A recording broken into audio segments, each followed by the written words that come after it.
What is the soul? This video will teach you precisely what your soul is. This is a more advanced version of my idealism mathematics. I call this the Born-Hilborn interpretation because it begins with Max Born's rule, then modifies it by adding expectation weight across space-time. In the Born-Hilborn interpretation, the soul is a continuing personification, a bounded point of view, a self-pattern, a Markov blanket, Markov blanket of experience that gathers reality into us. You, me. Carl Friston's mathematics teaches us a living system has an inside, an outside, and a boundary where information is exchanged. That boundary is called a Markov blanket. In ordinary speech, we can call it personification.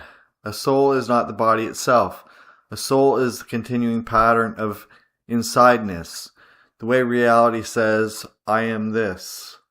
Materialism tries to make the brain the whole thing. Neurons fire, chemicals wiggle, and somehow grandma, Mozart, guilt, prayer, hunger, grief, and the smell of rain all pop out like rabbits from a meat hat. Very impressive theater, not very impressive explanation. Mankind cannot find any of those in a brain. In this interpretation, consciousness is not manufactured by the brain. Consciousness is fundamental. Memory is not proven to be stored inside tissue. Tissue merely correlates with recall. The brain is not the library. It is a receiver, interface, and translator inside a larger history selection process. The Born-Hilborn rule begins where standard quantum mechanics stops. The old Born rule gives quantum outcomes their ordinary weight. Useful, yes. Complete, no. The Born-Hilborn rule adds expectation weight from across spacetime. Collapse is not a dice roll. Collapse is weighted history selection. History selection. And once collapse selects histories, not just outcomes, the soul suddenly makes sense. A soul is a continuing point of view that moves through selected histories, learning capacities lifetime by lifetime. That is teleology. We do not merely fall out of the past like accidental soup. The future helps select the past that can lead to it. If future humans expect thumbs, then the selected history must include earlier lives that practice grasping. So yes, in this model we lived as crabs to learn thumbs. Before that we lived as fish to learn movement, balance, and direction. Before that we lived as plants to learn breathing, light, patience, and exchange, eyesight. We built add-ons, lifetime by lifetime, dreamscape by dreamscape, body by body. The crab idea is not a joke in this story. The crab is an apprentice hand. The fish is an apprentice body in motion. The plant is an apprentice breath. Blessed be to them. Evolution is not discarded. It is deepened. Evolution becomes the visible trail of history selection. The soul is the learner moving through that trail. And this means there is no final body, no final costume, no one end life where the universe says, good job, you're now complete forever. Completion cannot be final because expectation continues, future selves continue, higher forms continue, more coherent histories continue. We exist eternally by default. Because the soul is not disposable biological accident, it is a continuing personification inside an eternal history selection process. Now let's make this even stranger. Is the ketchup bottle conscious? In this model, yes. Rudimentarily, a human consciousness not sitting on the grocery shelf composing tragic poetry about French fries. A ketchup bottle has no eyes, ears, nose, mouth, childhood trauma, or tax obligations. But the ketchup bottle has a boundary, it has a role, it has a stable identity in a shared dreamscape. It exists as a thing with an inside and an outside. It participates in the field of expectation around it. It senses in the most primitive possible way its duty to be ketchup, to wait, to be chosen, to serve, to complete the hot dog destiny with quiet tomato joy. Joy, in this interpretation, is the default feeling of alignment. Joy is what reality feels like when it is moving with the deeper collapse rather than against it, following its bliss.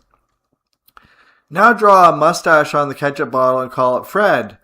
You help birth a soul. Something changes. Not because plastic suddenly grows a philosopher inside of it. Something subtler happens. Personification increases. The bottle is now treated as an I. You've called it Fred. It is named, remembered, addressed, expected. The observers around it contribute more identity weight to it. Fred becomes a stronger Markov blanket in the shared field of experience. If enough personification gathers, if the identity becomes coherent enough, if the Fredness persists as a recognizable locus of comparison, then a rudimentary soul begins to form. If it develops an I am awareness, this is not a magic, this is weighted personification. A soul is born when a boundary becomes a self. The same principle applies upward. A person is a vastly richer Fred, a deep self pattern surrounded by expectations, memories, desires, fears, loves, and future weight. We are not merely bodies, we are history-stabilized personifications. This also explains joy, desire, and attraction. I state it plainly, pleasure exists because some future histories require continuation. Future observers help weight the present conditions that lead to them.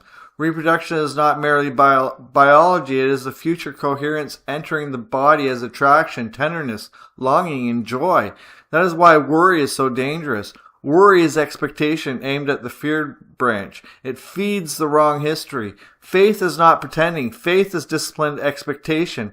Faith is refusing to donate, wait to collapse paths we do not want to inhabit. So what happens at death?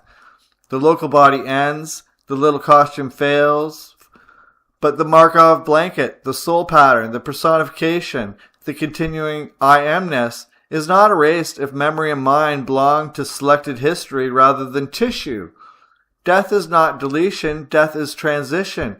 The soul does not vanish into dirt, it returns to a larger scale of the dreamscape, carrying the capacity it learned like a crab graduating toward a hand or a fish graduating toward walking. We move forward because the next form requires what this life taught.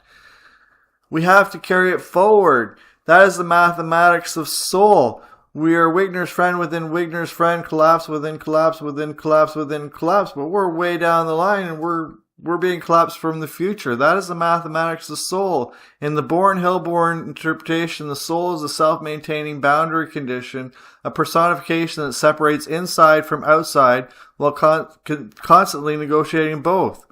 Its Markov blanket is not a wall. It is a living membrane of It is a membrane of comparison. Sensory-like inputs press inward. Action-like outputs press outward. The soul survives by minimizing disorder between what it expects and what the world returns. In plain terms, it keeps saying, this is me, this is not me, this belongs, that must be corrected.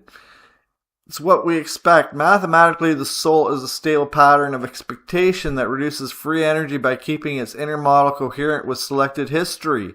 It does not merely react to reality, it helps select the reality in which its own continuity remains possible. Think of a soap bubble in the wind. The bubble is not the air, not separate from the air. Its shape is a boundary negotiation. The soul learns and changes with growth across lifetimes. Each body is a temporary geometry. Each life teaches the blanket new boundary skills.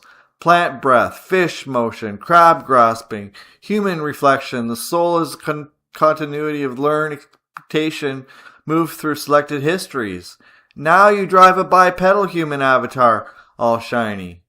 The Born-Hilborn rule explains why one world is selected, why memory is external, why thought matters, why evolution has direction, why desire has force, why joy feels holy, and why many worlds is unnecessary clutter. We do not need every world to exist. We need the right history to be selected by us.